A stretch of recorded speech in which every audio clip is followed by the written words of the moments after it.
gente. Boa noite, pessoal. Então vamos recomeçar aqui. Viver sem preconceito é bem melhor. Ei! Boa noite. Conseguimos.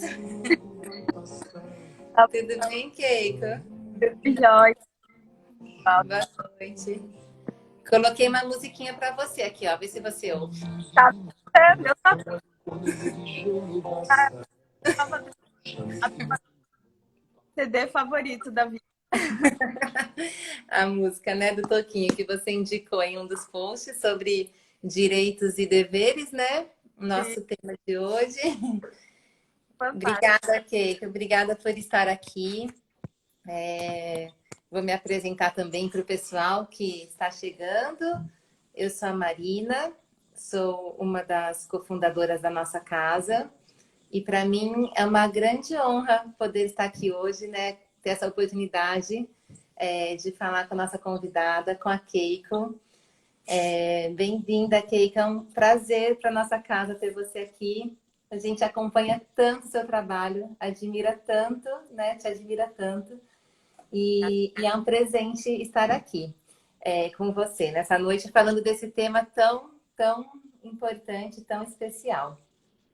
Eu vou fazer uma breve apresentação e depois você conta um pouquinho melhor para a gente a sua trajetória, tá bom?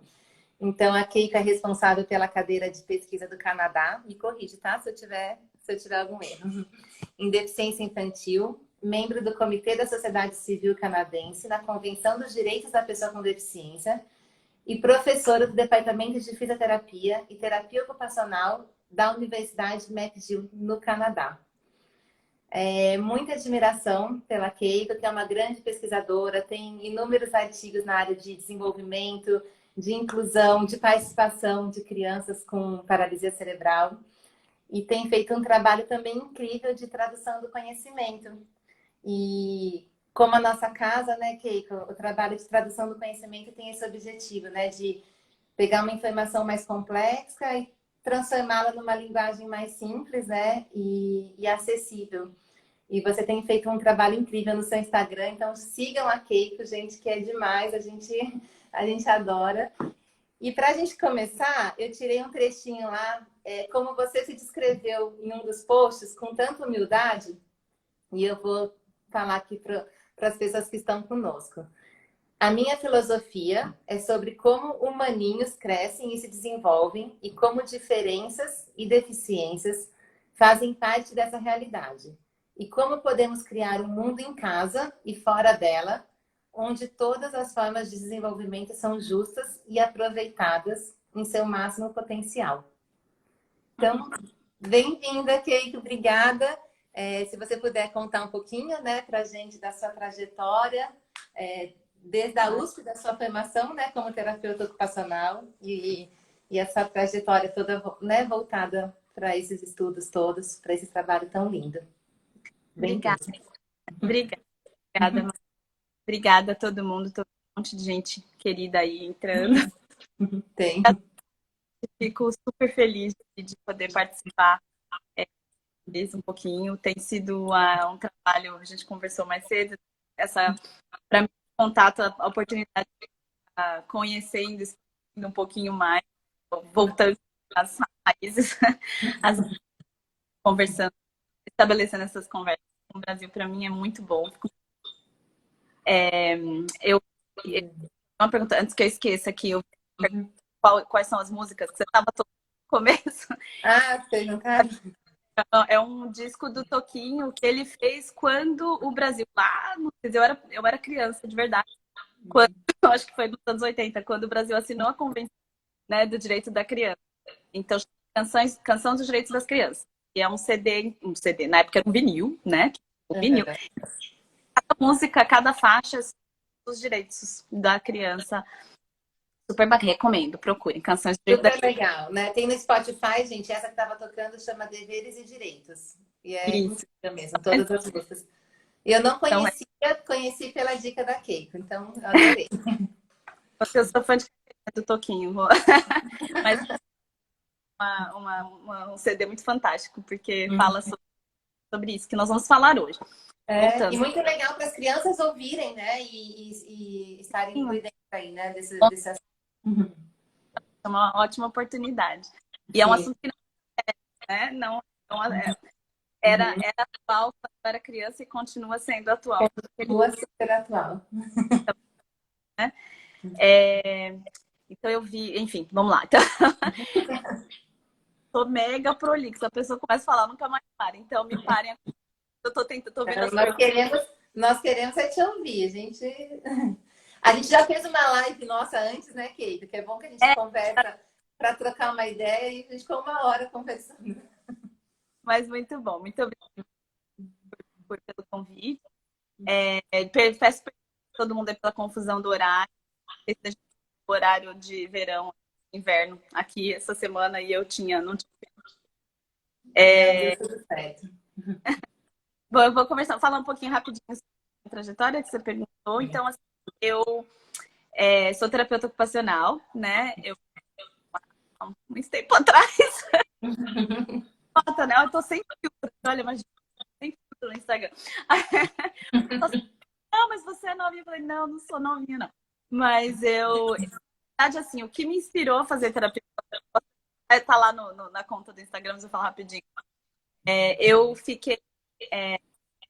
Eu decidi fazer terapia ocupacional muito pela experiência com trabalhando nas Olimpíadas Especiais em São Paulo, mas no 2º grau, no ensino médio. E eu tinha uma amiga, a gente foi fazer um voluntariado numa Olimpíada Especial. Fantástico, falei, gente. E falei, nossa, como, né? Como as pessoas podem fazer isso? Eu não tinha noção. E a gente ficou para um happy hour depois. E a gente teve uma dança com os atletas, né? Eu falei, gente, muito especial que essas crianças têm. E a força de o pessoal cruzando. Eu lembro que tinha uma criança com paralisia cerebral, na época eu nem sabia. Mas quando foi indo, assim, era 100 metros que ele estava. Cara, mentira. Esse menino vai chegar. Foi fantástico. Aquilo me deu, assim. E aula de musicalização infantil na época, né? Desde meio novinha. Aula de musicalização infantil para crianças com deficiência. E aí foi que foi. E aí eu resolvi ocupacional mesmo. E eu comecei na UFSCar, na verdade. UFSCar. O meu áudio tá cortando. Tá cortando um pouco, Keiko. Será que é a conexão aí? Para mim também tá. O pessoal tá cortando, o pessoal tá falando. Mas desculpa. O meu sinal cheio, será? Não sei. Tá dando para te ouvir, mas tá cortadinho, assim. Tá cortando um pouco. Ai, puxa vida. Gente, para melhorar, desculpa. Tô vendo. Será que se eu ficar mais perto, melhora? Não, continua cortando. Tá cortando, mas vamos... Ai, poxa vida. Nada. Será que a internet, né? A imagem está ótima, mas o áudio falha. Poxa vida. Será que se eu mudar... Deixa eu mudar de lugar para mais... Eu não sei, Peraí, aí vou perder minha luz, mas vamos lá. Deixa eu ver se pra cá, vamos tentar. Olha lá, tá melhor. Que acha que melhorou. Melhorou? Parecendo? Tem potencial? Sim, não? Acho que sim. Dá para entender? Dá? Você tem um fone de ouvido com mic? Vida Tenho. que segue. Olha lá, Tá, vamos lá. Vou falando e vou procurando meu fone. Boa ideia. Eu não sei. Melhorou. O pessoal falou que melhorou. Melhorou. Ai, meu Deus. Peraí, vou procurar o fone. Mas vamos...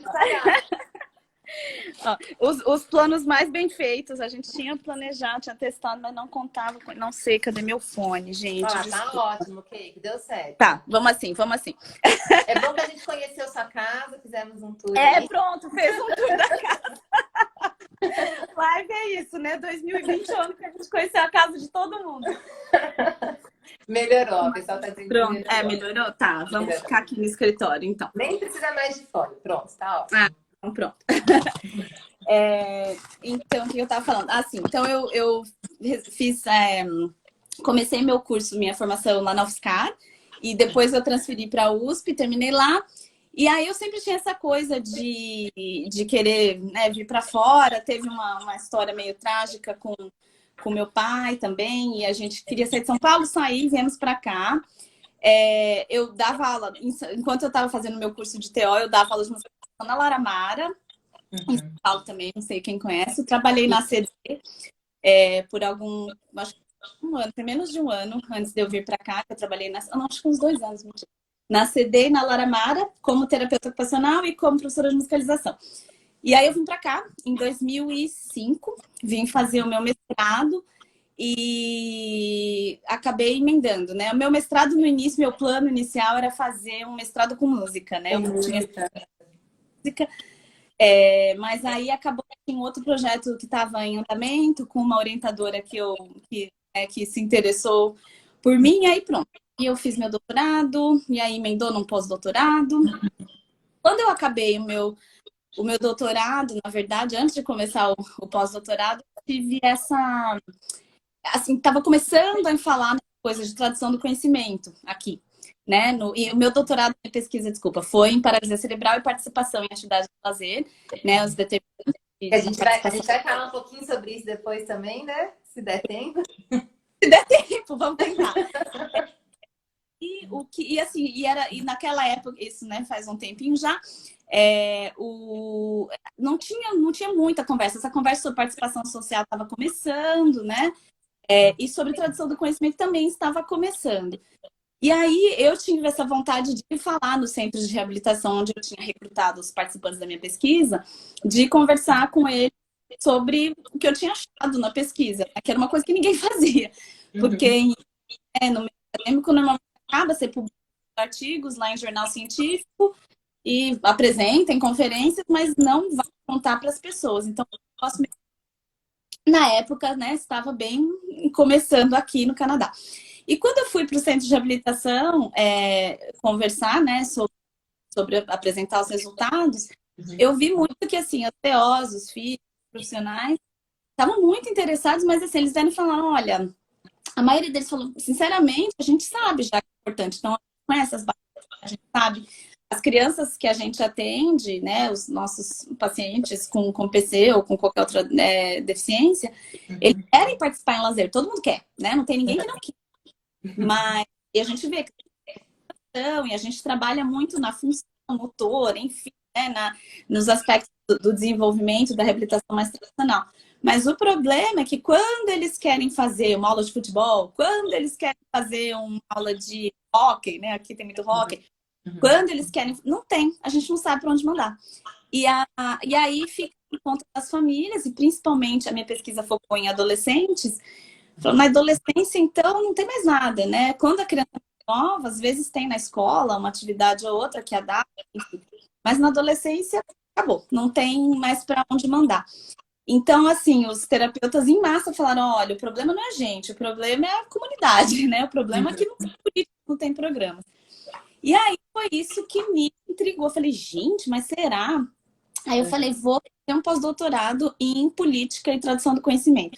E aí eu fui para o Kent Child e eu fiz conversei com a Mary Law, falei, a gente pode fazer um negócio assim com política? Porque eu falei, eu acho que realmente não existem políticas que abordem isso, né? O que favoreçam a criação de programas da comunidade, de inclusão. E aí foi o que a gente fala que é down the rabbit hole, né? Tipo, no buraco do coelho, negócio. Eu comecei a falar com um monte de gente e aí, parênteses, Brasil e Canadá, comecei a contatar mesmo, assim, procurar e-mails, ministro da Educação, ministro da Saúde, e comecei a ter essas conversas e entrevistei para o meu projeto de pós-doutorado para identificar quais políticas públicas que apoiavam a participação. Linkando a ciência, né, com as políticas públicas, o que você tinha visto no seu doutorado, para fazer isso exatamente dar certo para a comunidade, né? Exatamente. E aí a gente começou a criar essa série de fóruns, assim, eu apliquei essa palavra, não é essa palavra. Me perdoem a gringuice, gente. Eu tenho uma antipatia disso, mas tem palavras que eu não lembro mesmo. Mas como fala? A gente se pergunta. Oi? O que você queria dizer? aplica para um fomento, não é? Você escreve uma demanda, talvez um projeto para financiamento. Eu escrevi um Um projeto, edital, um talvez edital, edital. editar, procurando. Então, eu escrevi para um edital para fazer uma série de fóruns, e aí a gente fez juntando realmente. Então, nesses fóruns eu convidei tudo quanto assistant, gabinete de ministros. Submete, viu? Todo mundo tá falando que é submete. Submete. Submete, obrigada. Isso não é aplicar. Toda vez que eu falo isso, alguém me conta, submete para fomento. Muito obrigada, Carol. Obrigada a todos aí, Beatriz. Então, submeti um projeto para o fomento, gestão do conhecimento. E nesses fóruns, a gente fez 5 fóruns em diferentes províncias, né? Como se fossem estados aqui no Canadá, perguntando, juntando assim, então, pessoas do Ministério da Educação, do Ministério da Cultura, membros da comunidade, então, organizações que fazem, né, o Comitê Paralímpico canadense, em cada cidade, em cada província, e também famílias e jovens com deficiência, e também TOs e filhos, e enfim, todo o pessoal da reabilitação. Então, a gente juntou em cada um desses fóruns um monte de gente, né, para mostrar o que a gente tinha descoberto, né, tinha aprendido no projeto de pesquisa, e falar, galera, beleza, né? É isso que a gente descobriu, a gente sabe as barreiras. Quais são as barreiras para participação? Bom, falta de informação, as famílias não têm acesso à informação. Se eu não sei onde tem programa, eu não sei onde mandar. Falta de financiamento, tanto da parte dos programas, tanto de que estão oferecendo, quanto da parte das famílias, porque para fazer um esqui adaptado, atividades daqui, né? Ou para fazer qualquer esporte adaptado, ou atividade de arte, aula de piano, de violino, enfim. Coisa adaptada requer mais financiamento, não temos financiamento. Comunidades pouco acessíveis, né? Às vezes, programas oferecem a atividade, mas o ambiente não é acessível de acessibilidade. Treinamento de profissionais, né? Os profissionais, professores de educação física, recreadores, né? As pessoas que trabalham na comunidade não estão preparadas, embora queiram, ou embora até às vezes falem que tem um programa adaptado. Aí adaptado, mas se a criança tiver problema de comportamento, aí não pode. Se a criança não pode. E aí. São muitas, né? As inúmeras barreiras, né? Exatamente, as barreiras que a gente foi. Mas a minha pergunta era, mas tá bom, vamos lá, vamos para as soluções, né? Por onde podemos começar? Né?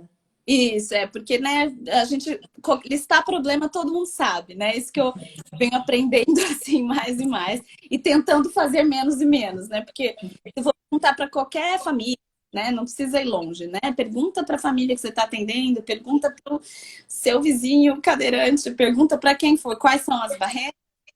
Elas são fáceis de... Agora, soluções nem tanto, né? E aí, essas diferentes partes interessadas, né? A gente começou a ver, ok, vamos pensar em soluções concretas.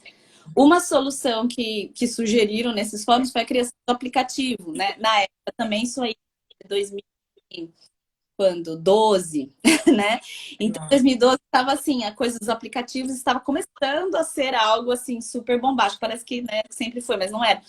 E aí começou essa coisa de, vamos fazer, por que você não faz um aplicativo? Eu falei, gente, legal, vamos fazer um aplicativo. Fizemos a inscrição, submetemos para outro fomento, ó, usando vocabulário. E aí, para desenvolver o aplicativo Jouer, que hoje a gente tem aqui no Canadá, na Austrália, ainda vamos levar para o Brasil. Assim que a gente achar. Por favor.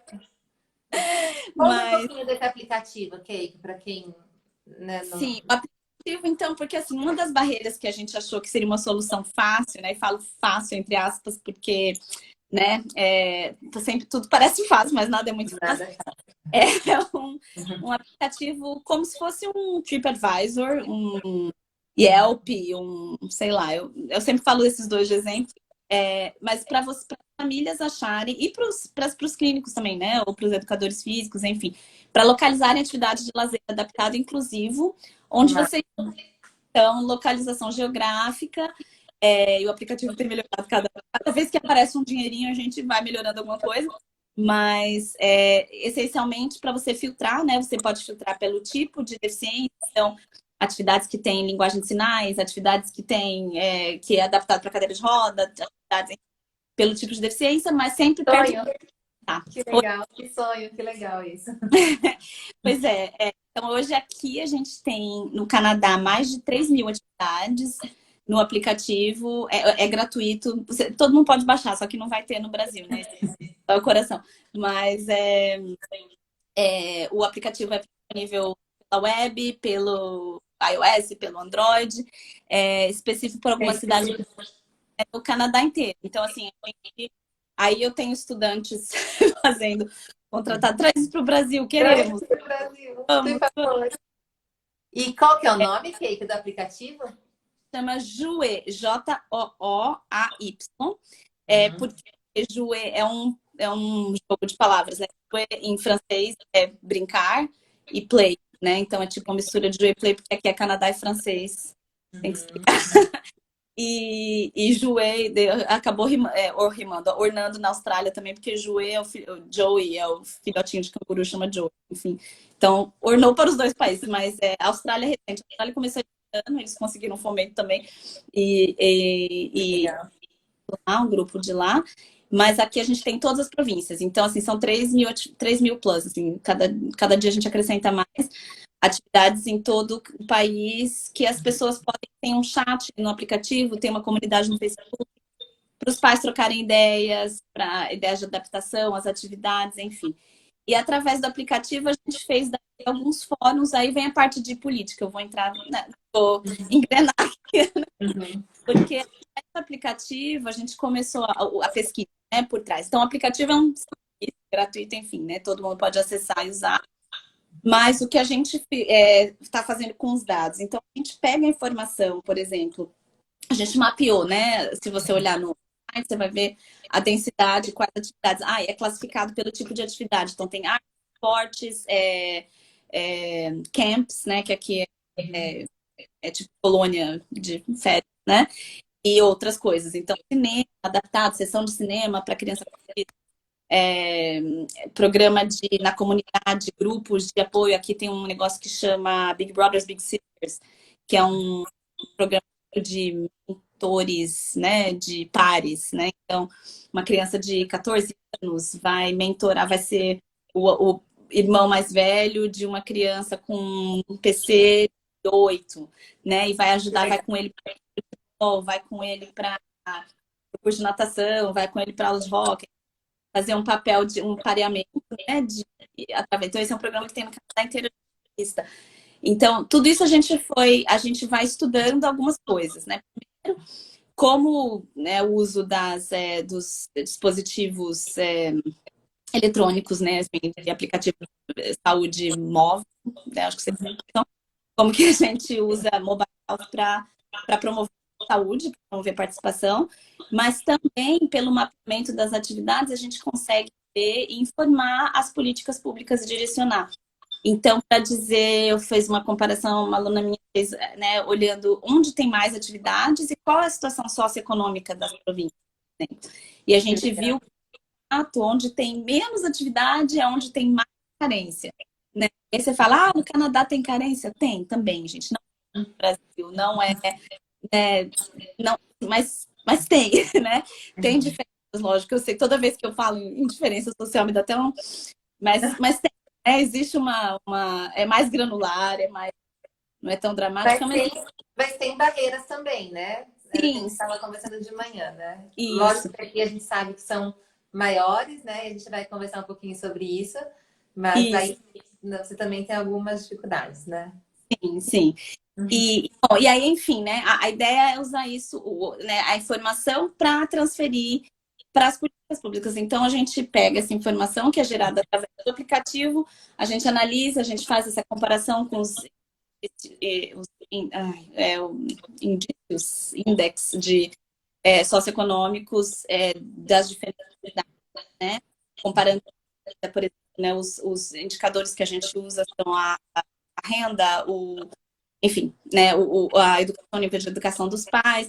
E aí a gente informa os ministérios, né? Então, o Ministério da Saúde, o Ministério da Educação, o Ministério do Esporte, né? Agora aqui a gente tem o Ministério da Pessoa com Deficiência, que aí no Brasil eu sei que tem também, eu acho, né?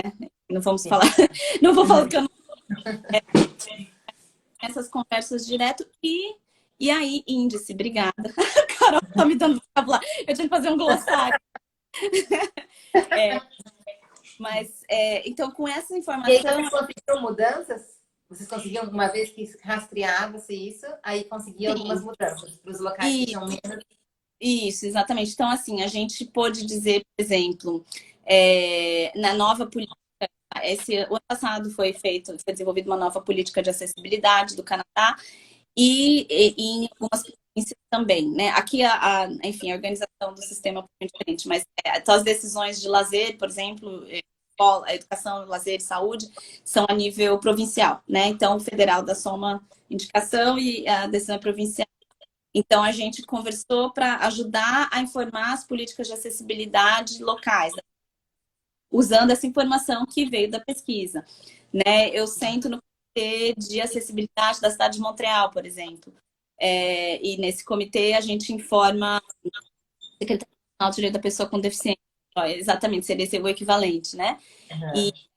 Então, assim, eu sento com os secretários, eu estou em vários comitês desses de informação, onde as decisões estão sendo tomadas, né? Então, assim, coisa da tradução do conhecimento em relação à inclusão e direitos humanos, estou tentando chegar lá, Mariana, que a gente falando.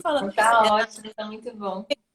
Né? É difícil, não é como quando a gente está fazendo a prática clínica, ou mesmo a pesquisa mais clínica que você fala, né?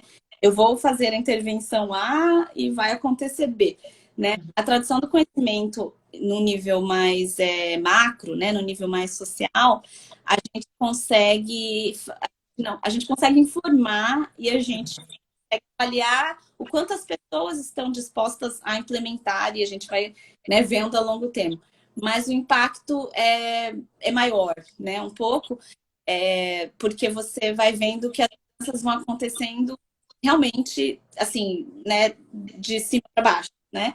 Então, é a diferença, eu acho, da pesquisa, da tradução do conhecimento para políticas, né? Do que para a clínica mais específica. São dois, acho que tem que andar juntos, né? E que lindo, né, Keito, relacionar. E nós recebemos várias perguntas assim nos directs, mas o que tem a ver, né, a ciência, né, essa correlação mesmo, né, ciência, inclusão e direitos, Uhum. né? Sim. E agora, assim, né, esse link aí tá tão claro, né, e dá pra gente sentir, assim, que grandioso, né, o que se pode realmente fazer quando as coisas andam juntas, né? Isso. Porque na verdade a gente tem. E assim, o que eu acho mais importante de ressaltar, assim, né? Quando pensa em direitos humanos, assim, você pensa numa coisa muito, né, meu pai, tá lá, parece tão distante, né?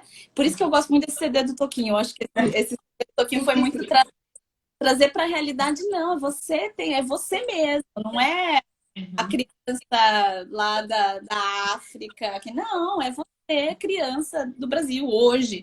Você tem direito a ter um nome, e tem criança que não tem, né? Você, pessoa com deficiência, tem direito sim a estar numa escola que te recebe, isso é seu direito, não é favor, né? E esses claims, né? Esses pedidos, né? Eles parecem muito abstratos, principalmente quando vem de uma noção de falta de poder ou, né, da pessoa com deficiência, e ele pode ser muito empoderado ou empoderável, né, através da ciência. Eu acho que isso é uma... E do trabalho clínico, enfim, né, a gente tem informação muito rica que se a gente ficar guardando para né, os jornais científicos, para os congressos, a conversa fica muito insular, né? Fica uma coisa que não vai, né? E quando você se dispõe assim, a realmente chegar e falar, né? Conversar com as autoridades, e aí vem uma outra coisa que eu aprendi, que venho aprendendo, assim, né? Muito ao longo do tempo, falar que não é muito misterioso, na verdade, né? Quando você se disponibiliza e você realmente acredita, né, que isso pode ser feito, que você tem informação, que essa informação deve chegar em outro lugar, né, qualquer que seja. A informação pode ser você está sendo, né, parte do comitê de pais da sua escola e você está vendo que tem uma criança com T ou com autismo que a criança não está recebendo a atenção que ela precisa, porque ninguém pensou que ela precisa mais do que o mínimo, né? Ah, já está na escola, já está bom demais, tá reclamando do quê? Né? E quando você chega nas figuras de autoridade, que, né, há ressalvas, eu sei que nem todas as figuras de autoridade necessariamente estão abertas a receber um Ainda mais estamos vivendo um momento aí, é, especialmente no Brasil, né? Mas então, mas assim, vamos em frente, né? Todo mundo vamos em junto. frente, vamos em frente. Eu acho que existem pessoas em posição de autoridade que querem muito escutar, porque pessoas em posições de autoridade, elas têm que tomar decisões o tempo todo, né? E Sim. pessoas em posições de autoridade, assim, é o diretor da escola, é o diretor do hospital, é o diretor do programa de esportes na comunidade, enfim, não é só, né, o governador, o prefeito, o vereador, sei lá quem é, o presidente. Então, assim, vai, né? A tomada de decisão que as pessoas estão fazendo o tempo todo. E Uhum. o que você pode oferecer, e aí a tradução do conhecimento, a ciência, né, a pesquisa, o que a gente pode oferecer é a capacidade de dar uma informação para ajudar a decisão a ser menos onerosa. Porque quando você está tomando uma decisão qualquer, né, seja na educação do seu filho, seja, né, onde você estiver, você está, né, aquilo, cada escolha é uma renúncia, né, que agora está na moda falar. Então, Uhum. assim, se as pessoas forem munidas com informação que podem ser usadas como escolha, podem, nem sempre são, mas podem, pelo menos Uhum. são, né? E aí ela vai poder renunciar, tomar uma decisão baseada em coisa nenhuma, né? Óbvio que não é sempre que acontece, mas um exemplo clássico é esse sobre a Convenção do Direito da Pessoa com Deficiência. Então, aqui no Canadá, o que aconteceu? Todo país que é signatório, acho que é signatório que fala, é, enfim, que faz parte, que assina a convenção, e o Brasil o Canadá também. Então, qualquer convenção da ONU, né, o que esse país tem a responsabilidade? O Brasil tem membros, inclusive, né, a Mara Gabrini, Maravilha. que ela né, faz parte, encontrei com ela lá na Suíça ano passado, na ONU. Que, assim, o Brasil tem membro, né, signatário, obrigada, Uhum. signatário. Qualquer país que é signatário, o que ele tem? Ele tem a responsabilidade de votar, né, para a ONU a cada X anos, normalmente é um período de 4 ou 5 anos, relatar quais são os avanços, né, do país em relação a essa convenção. Então, como signatário da Convenção do Direito da Pessoa com Deficiência e do Direito da Criança, os países vão relatar para os comitês respectivos, né? No Canadá, esse primeiro... Mara Gabrilli, obrigada, Carol.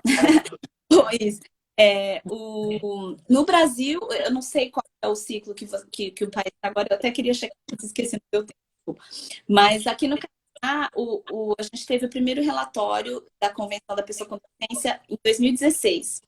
Quando esse relatório passou, como que esse relatório é feito, né? A Convenção da Pessoa com Deficiência, ela é particularmente interessante nisso, porque ela dá oportunidade da sociedade civil, então, sociedade civil somos todos nós, né? Você, se você é um cidadão, você é parte da sociedade civil, de participar nesse processo muito ativamente, né? A Convenção da Pessoa com Deficiência, ela é o tratado mais recente da ONU, né? Então, ele é super... Tá falhando de novo?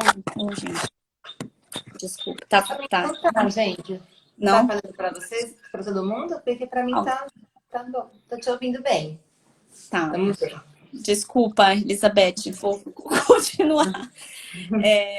Então, assim, Falem então, francês.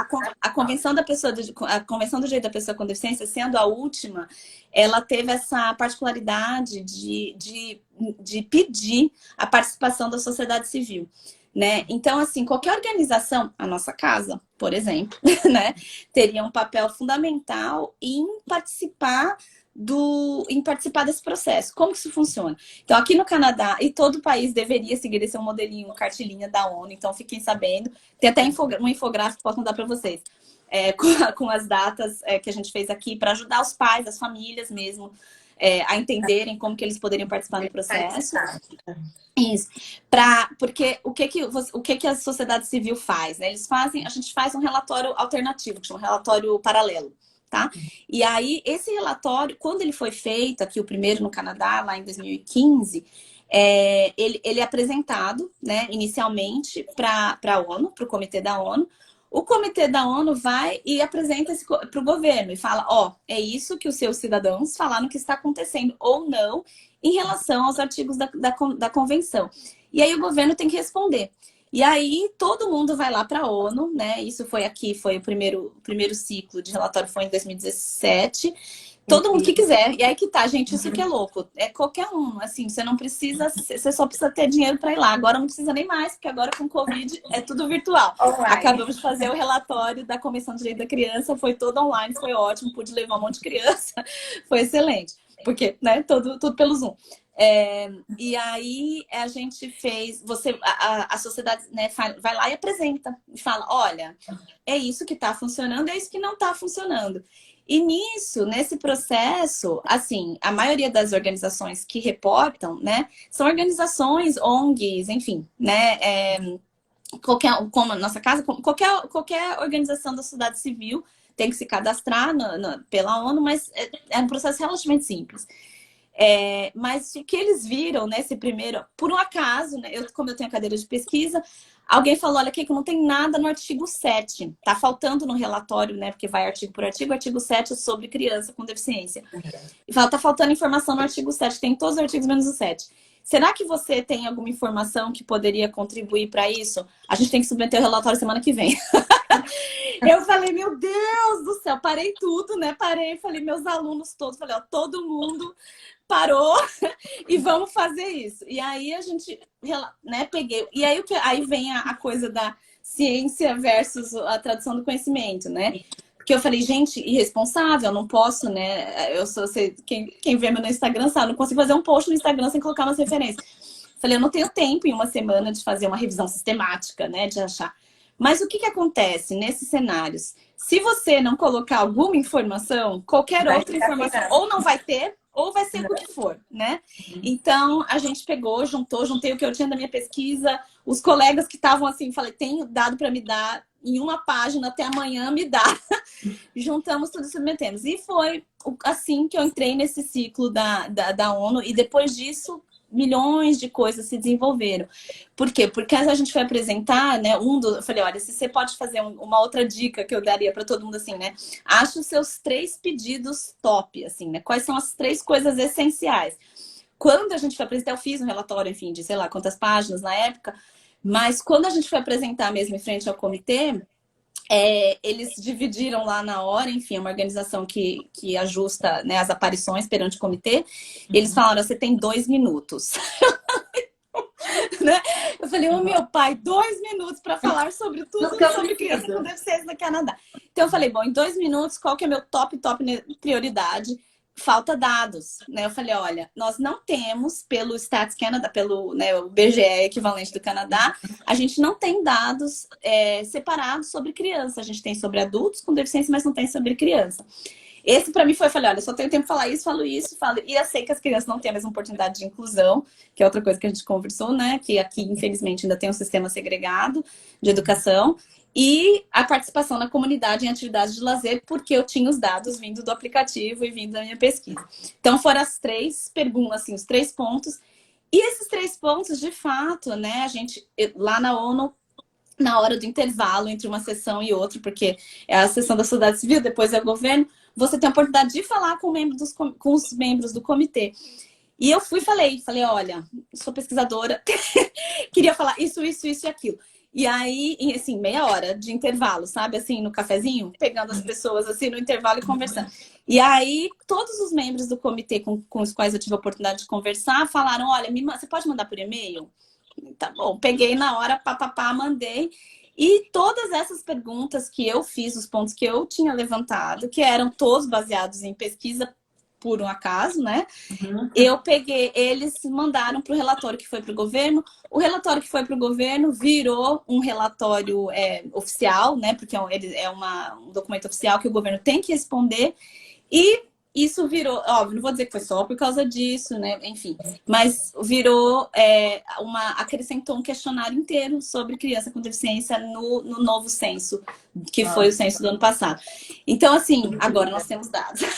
Então, assim, é um exemplo de coisinhas, né? Não é assim, meu Deus, isso mudou tudo, não. De coisas grandiosas, né? De coisas grandiosas que dá para Você falando assim, me lembrei, eu nem tinha me lembrado dessa questão quando a gente se falou de manhã, mas a gente teve um vereador de São Paulo que nos procurou uma vez para a gente ler um relatório que ele queria colocar na política que ele estava criando ali, nas leis, para facilitar o diagnóstico de criança com paralisia cerebral.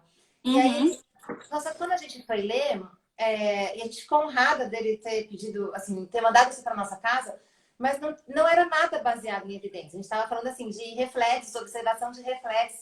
E a gente falou, nossa, peraí, a gente precisa começar de novo. E a gente chama vários colegas para falar sobre isso. Mas aí ele desistiu da gente e ele continuou tocando. Então, assim, às vezes eu fico pensando, como está esse projeto, sabe? Que tá ali demandando uma energia há um tempo, mas não tá exato, na direção criança. errada. Então, e a verdade a verdade... A gente sabe, às vezes, os caminhos, né? E realmente todos nós aí precisamos aprender os caminhos no nosso país para fazer essas pequenas coisas, né? Que se tornam grandes. Exato, né? exato, E todos nós e eu acho assim que existe, eu acho que tem uma coisa que é o trabalho que vocês estão fazendo, Marina, que eu acho que para todo mundo, né, quem está assistindo, assim, é realmente acreditar, porque eu não acho que seja, como é que a palavra é? Que seja assim, naive, né? Que seja inocente, né? A gente achar que não, eu posso. Porque assim, é como eu falei, é isso, é o vereador, e normalmente é assim, eu vejo muito aqui, por exemplo, o ministro da Educação em British Columbia, ele teve interesse em inclusão, por quê? Porque o filho dele tem autismo, porque o neto, porque o primo do vizinho, ouviu falar alguém, né? A primeira vez que eu falei, quando eu estava fazendo meu doutorado, eu descobri por um acaso que um membro do parlamento, que é o equivalente, acho, de deputado federal no Brasil, que o escritório dele era no Instituto de Pesquisa, no mesmo prédio, no fim do corredor do meu escritório de aluno sem janela, era o escritório dele. Eu falei, gente, eu vi na placa, assim, na porta, eu falei, vou bater ali na porta. E eu fui, né, assim, desse jeito, com essa cara de pau, bati e falei, então, eu faço pesquisa com criança e tal. E ele tinha super interesse. Ele foi um proponente do comissário para o direito da criança depois. E virou um parceiro para a vida, né? Que é, inclusive, foi assim, começou literalmente uma batida de porta, alunos de doutorado, Zé Ninguém, não é que nem, nossa, não era nada. Mas a pessoa falou, olha, você tem um interesse genuíno, fique amicíssima da secretária dele. Tem essas coisas também, né? E a conversa foi indo. Quando ele precisou de uma informação que tinha a ver, ele tinha meu e-mail, né? E assim foi com todos esses caminhozinhos, né? Se a gente se dispõe... Nós possamos, né, Kate? Acho que a gente vai falar um pouquinho aí, né? Eu ia pedir, assim, compartilhar com você, né? Quais são as principais barreiras do Brasil, as diferenças. Você como brasileiro estando aí, eu queria muito te ouvir, assim mesmo, em relação às questões da participação e tudo mais. Acho que fica esse recado, né? Para que cada um, mesmo nós com tantas barreiras e tantas dificuldades, se cada um fizer um trabalho de formiguinha, a gente vai alcançando, né? Porque eu me lembro também, quando a gente foi iniciar a nossa casa, eram tantas dúvidas e tantas barreiras, e hoje eu tô aqui te ouvindo, então assim... sim, legal, né? Sim. Muito possível. Vou mandar um comentário, gente. A Dini Talig está acompanhando a gente. E tudo em português, e ela tá aí mandando um recadinho. Não sei e tem muitos fãs seus aqui, tem muitos comentários legais. Obrigada, gente, pela participação aí de todo mundo. Gente, esse negócio é complicado, né? Porque não dá muito para ver os comentários, aparece que sobe, né? Eu fiquei tentando aqui acompanhar, mas... Sim, mas eu acho assim, Marina, é aquilo, né? A gente tem, isso, milhões de coisas que podem ser feitas. E às vezes dá uma impressão assim, eu tenho muita consciência, eu tô tendo mais consciência disso agora com essa minha conta no Instagram. Quantas pessoas tem uma certa... A gente tem uma coisa no Brasil, e eu falo muito isso com colegas daqui. E assim, sendo brasileira, mas eu já tô aqui há 15 anos, eu vejo... Mas a gente vai começar uma campanha agora para você voltar, tá? Tá certo. Vamos. Ó, o ano que vem eu tô em sabático, o ano que vem, se tudo der certo, vou passar um tempo aí. Mas eu acho assim, eu acho que a gente tem uma coisa errada, eu acho errado, assim, que a gente constrói essa admiração pelo que vem de fora. Ai, meu pai, porque tá no Canadá e tal. E assim, por mais que, enfim, né, existem milhões de diferenças que a gente pode considerar. E óbvio, né? Barreiras e facilitadores para se produzir ciência aqui versus produzir aí, né? Você tá me falando, enfim, do trabalho da nossa casa, as dificuldades para fazer. Eu fui fazer uma vez, eu fui nos Jogos, nas Paralimpíadas em 2016 no Rio, e aí eu fui fazer uma roda de conversa na UFRJ, que tem uma amiga minha, Carol, que é professora lá, e ela falou, vim fazer uma roda de conversa com os alunos e com os professores e tal. E eu fiz na UFRN também, quando eu fui lá, e as pessoas conversando, a Josi falando, ok, com a nossa. Ó, já tem uma hashtag, ó, volta Keiko, volta Keiko. Já criaram uma campanha. Mas existem algumas barreiras aqui, enfim, aí que assim, né? Eu lembro conversando na UFRJ falando, a pessoa falou, nossa, como é que você produz tanto artigo? Tal. Eu falei, gente, eu tenho assim, né? Eu tenho, sei lá, para cada projeto para cada fomento que eu ganho, eu sempre tenho uma bolsa já de aluno integral, eu tenho, né, 2, 3 assistentes de pesquisa. Minha equipe, eu tenho, sei lá, 13 pessoas no meu laboratório, entre assistentes de pesquisa, né, aluno, alguém que escreve só faz as traduções, os resumos leigos, enfim. Que eu sei que são coisas que às vezes não tem recurso, né? De fomento é tudo diferente, né? Enfim, tô fazendo um projeto, 1000 projetos, essas coisas. Mas assim, o que eu acho que o Brasil tem, que é uma vantagem assim, estrondosa, duas coisas de verdade, a criatividade, assim, a vontade de fazer e essa possibilidade das pessoas se mobilizarem. Eu acho que a mobilização que a gente consegue no Brasil é uma coisa fantástica, entendeu? Você fala um negócio, né, já sai recrutando, fazendo um projeto com uma aluna lá da UFRN. Gente, a menina tá grávida, a menina trabalha 30 horas de físio e tá fazendo doutorado. Eu falei, como assim? Né? Então, assim, e aqui os pesquisadores, né, incríveis daqui têm feito e conseguem fazer, né, mesmo sabendo né, com outras condições, com outros recursos. Então, acho que a gente tem que se espelhar mesmo nesse exemplo do que temos, né? De coisas incríveis que acontecem e dessa garra, né, que a gente está dizendo, assim, que eu vejo muito isso mesmo no nosso povo, né, nas famílias, nas crianças. Exato. Né? Exato. Pesquisadores. Então, isso. De se mobilizarem e eu acho que encontrar a coisa fora da caixa, que eu acho que é o momento, né, que a gente pode, né, dar aquele push, é a coisa de mobilizar os atores, né? Porque eu acho que eu lembro assim, quando eu estava recrutando para o meu projeto de doutorado, eu entrevistei, sei lá, eu avaliei 200 famílias né, de adolescentes com PC. Eu demorei 3 anos para recrutar 200 pessoas. Eu falei, gente, no Brasil eu recrutava só 5.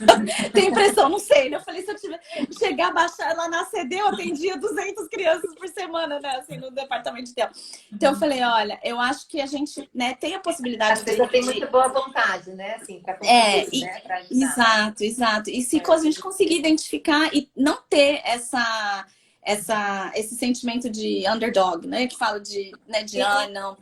Não, porque a gente tem capacidade, sim, aí, né? De produzir informação, de gerar informação que seja pertinente, mas de encontrar quem são os atores, né? Quem é o vereador que tem um filho, que tem um interesse, que seja, não importa, né? Quem tá fazendo alguma coisa que a gente pode enfiar o dedinho, né? E falar, e a partir olha... do momento, né, que você tem uma intenção, uma ideia, uma vontade, um sonho, como as coisas vão acontecendo, né? Eu acho que a nossa casa é um exemplo disso, porque é tanta gente que chega para contribuir, é tanta gente que chega para ajudar, e assim, por isso tem esse nome, né, de nossa casa mesmo, porque a gente sabia que era um trabalho que só seria alguma coisa se tivesse muitas pessoas contribuindo, né? Então, isso do Brasil, né? As pessoas têm mesmo essa disposição, e aí nisso que a gente tem que se agarrar para dar outros passos e alcançar aí, né? Um pouquinho do que você está falando, que a gente está aqui sonhando, né? Só o aplicativo já virou agora o sonho de todo mundo.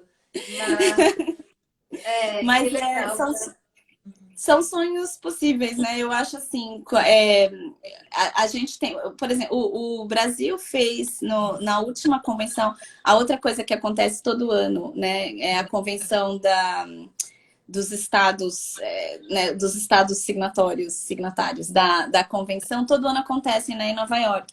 E o Brasil fez um evento gigante. Eu fiquei até impressionada. Falei, gente, né? O governo federal patrocinou um evento nessa convenção sobre, né, enfim, acessibilidade. Tinha lá seus vieses que não vou falar. Fui assistir, fiquei mas assim, existe uma intenção, né, de coisas a serem feitas. E assim, quem vai estar sendo projetado lá, né? Se vai ser, neste caso, vou falar assim, cá entre nós, assim, né, era esse evento do Brasil, por exemplo, estava sendo em grande parte patrocinado pela Globo, enfim, né, tinham uns atores lá, enfim. Mas, enfim, que seja, né? Mas se não for eles, e se forem eles falando, né, uma informação baseada nas evidências que são produzidas aí, né, pelos pesquisadores daí, né, pelas barreiras que a gente tem aí, pela pesquisa gerada aí. Então, assim, se propor a estar nesses palcos de discussão, eu acho que é o primeiro caminho para uma inclusão efetiva, assim, de verdade, né? Não se esconder, não limitar o nosso campo de ação para a clínica né, ou para a pesquisa que fica na pesquisa, ou para a clínica que fica na clínica, né?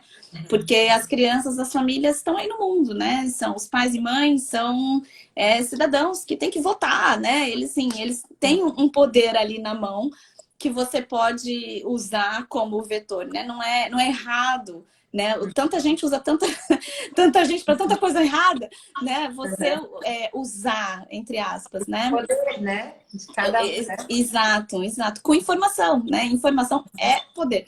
E eu acho que a gente... Esse é o nosso slogan também, assim, né? Sim. É poder, né? Enquanto a gente também pensava nisso, enquanto o que está no nosso alcance hoje é informação, baseada em evidência, né? E tentar trazer isso numa linguagem simplificada, isso é o que a gente vai fazer. Foi isso que nos moveu até aqui, assim, né? Isso é fantástico, isso é muito, muito transformador, né? Porque a gente pode, eu estava falando, a gente foi fazer o treinamento com as crianças, com os jovens, né? Recrutei uns jovens para participarem na convenção agora do direito da criança, que o Canadá acabou de reportar.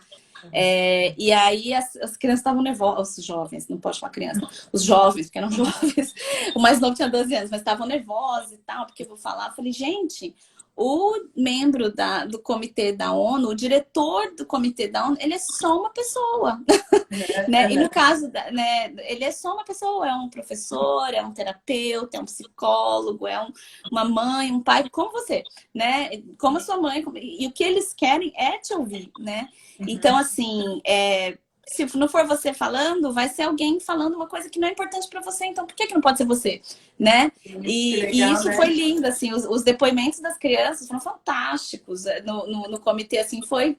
E isso gerou, você vê, né? A coisa foi ampliando, que, por exemplo, agora, por causa dessa participação desse grupo de crianças, né, na convenção, agora a Agência de Saúde Pública do Canadá pediu para a gente trazer essas mesmas crianças para um outro planejamento estratégico que vai incluir crianças com deficiência no planejamento. Imagina a alegria, né, dessas crianças estarem participando, né? Imagina. Exatamente. Exato, e eles estão trazendo questões de acessibilidade. Um dos meninos falou, não, para mim o meu maior problema é que eu quero ir para a escola secundária com os meus amigos, né? Aqui a gente muda de escola na escola secundária, né? Um pouquinho diferente. E ele falou, e a escola secundária que eu quero e que todos os meus amigos vão, não é acessível. E eu acho um absurdo, né? Isso não pode ser assim. Eu falei, você tá certo mesmo, eu quero uma escola acessível, vamos fazer. E aí isso vai para a Agência de Saúde Pública, vai para o Comitê de Acessibilidade, vai fazer uma denúncia na comitê. Isso, e torna possível. E assim, né? E se precisar de dados para embasar, né? O quanto é importante para a criança estar neste meio, ou o quanto essa escola acessível vai ter outras crianças no entorno que vão se beneficiar. Aí a gente joga os dados atrás e pronto. Legal. Kate, eu tô aqui, ó, aflita olhando o nosso relógio, porque o tempo vai acabar. Quando dá o tempo, simplesmente some tudo. Morre, né? É verdade. Não tenho nem palavras para te agradecer. Toda a sua ajuda, não só nessa live, mas todo o seu apoio que você tem nos dado, assim, muito, muito obrigada. Muito obrigada por participar com a gente. Eu sei bem como é que foi seu dia hoje, porque aqui teve uma reunião atrás da outra, né? Assim, muito obrigada. Obrigada, gente, todo mundo que conseguiu chegar aqui na live, mesmo a gente mudando o horário aí de última hora. Eu tinha certeza que Obrigada, vocês estariam gente. aqui. Obrigada. Keiko, e a gente vai ter que marcar outra depois. Obrigada a vocês. Vai Prazer ter que todo ter a meu. Vamos parte marcar. 2. Tem que ter a parte 2, porque a gente tinha aqui, ó, um monte de perguntas e a gente ficou só com 2 perguntas. A gente vai ter que Pois marcar é, uma. menina. Eu te falei que eu começo a falar, não paro. Eu tenho esse problema de limitar. Foi muito bom, Keiko. Foi muito inspirador te ouvir. Tenho certeza que todo mundo que estava aqui conosco também ficou muito inspirado em ouvir o seu exemplo. Obrigada, viu? Obrigada, gente. Obrigada a vocês todos aí pelas mensagens de carinho. Foi muito bom. Que pena que é pouco tempo, né? Mas a gente Que marca pena, outra. né? A gente precisava de 2 horas. Obrigada, gente. Boa noite, Muito viu? obrigada, viu? Abraço Obrigadão. grande. Boa noite para vocês. Tchau. Keiko, obrigada. Tchau, tchau.